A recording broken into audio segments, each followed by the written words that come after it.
Najua hiyo 2007-2008 mwenye alileta shida ni Raila na Kibaki, kwa sababu walikuwa wanaomba kura, wakashindwa kuomba kura kwa njia inayofaa.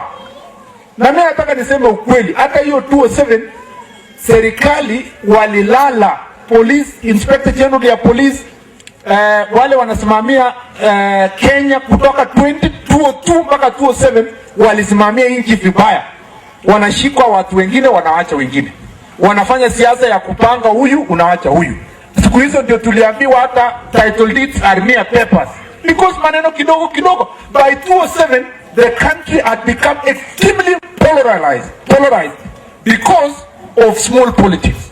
Na mimi nataka niseme saa hii, nimwambie Matiang'i na Mutiambai, the same things you are doing ni vitu tuliona wengine walisimamia security before 2007 walikuwa wanafanya.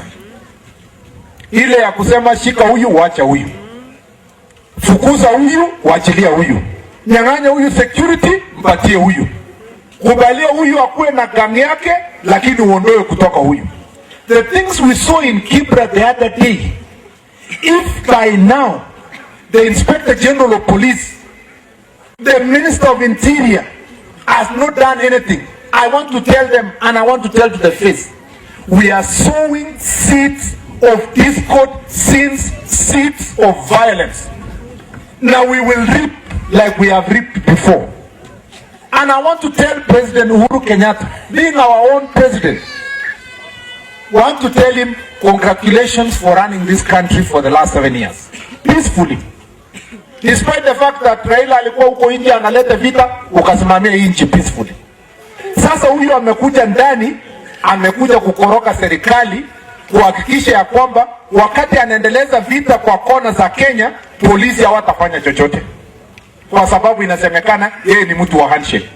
Mliona Kalwale analingwa mawe na policeman anasimamia akicheka. Mliona Simba Arati na Kunz wanachapa kofi mbunge mwenzake Didmus Barasa na policeman wanaona wanacheka. There is a problem. The police of this country has misinterpreted what is this handshake. They have understood to mean it is opportunity to protect the man of violence to continue doing violence inside government as policemen watch, because they've been given instructions to ensure that this person continue his acts of violence. And leave a united country in 2022, or is going to leave a polarized country, a country that has become silos, political silos, where someone has his own bedroom and another one has another bedroom, another one has another bedroom, and in every bedroom everybody has his own goods and everybody has his own weapons to fight any other person who is seeking for political office. If we continue like that as a nation, in a short while we will not have a republic. Tayari tunang'ang'ana na mambo ya debt, tunang'ang'ana na mambo ya unemployment, tunang'ang'ana na mambo ya economy, ndio hii tumeongeza goons. Wamerudi sasa. Ile goods tunasikia kwa Kisumu ati wanaitwa Angola, Msumbiji, sijui wanaitwa Taliban, sijui wanaitwa nini, jeshi la mzee, ndio hiyo imekuja sasa, imefika Kibra, and we don't know which constituency it will be next. Mimi kama kiongozi wa Jubilee tunasema hivi, sisi tumesema we will not accept violence to continue in our country.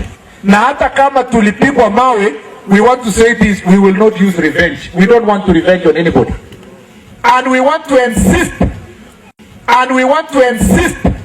we will not, as leaders of Jubilee, and we are saying this, and I'm saying this without blinking, as members of Parliament of Jubilee, we are not going to endorse anything of BBI or be part of anything of BBI until Raila Amolo Odinga renounces violence, asks for forgiveness, and confesses his sins. We will not accept, as the majority leader in the Senate, I will not table anything of BBI or handshake until the principal partner of handshake confesses his sins and asks for forgiveness from all Kenyans for what happened in Kibra. Mumesikia ama mtasikia?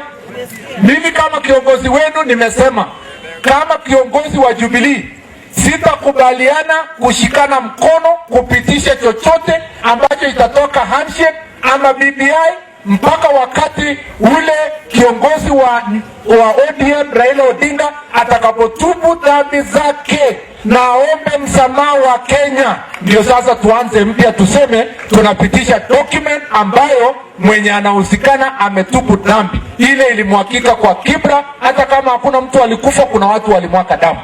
Wabunge hawezi kupigwa alafu wanakuja kupewa orders atipitisha hii pitisha hii. Hapana, we are an independent republic. We are not going to allow that kind of conmanship and that kind of behavior to continue in this country.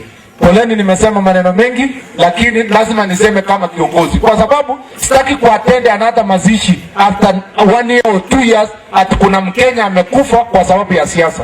We will not allow. And we want to tell Matiang'i aelewe vizuri sana. We are giving him the shortest time possible to arrest Simba Arati. Sio ati kwa sababu Matiang'i anataka kwenda kuomba kura kwa gavana huko kwao penye anatoka, ati akipata mtu mwenye amefanya makosa kama Simba Arati hawezi ka arrest kwa sababu anatafuta kura kidogo kidogo. We are not children to be used as Kenyans. We must discipline everybody, and I have always asked, kama ingekuwa Nelson Koech, ama ingekuwa Oscar Sudi, ama ingekuwa Kimani Ichung'wah, ama ingekuwa Susan Kihika, angefanya kitu kama hiyo? Saa hizi angekuwa ameshikwa, amefungwa na amenyang'anywa security na amezungushwa kwa Kenya.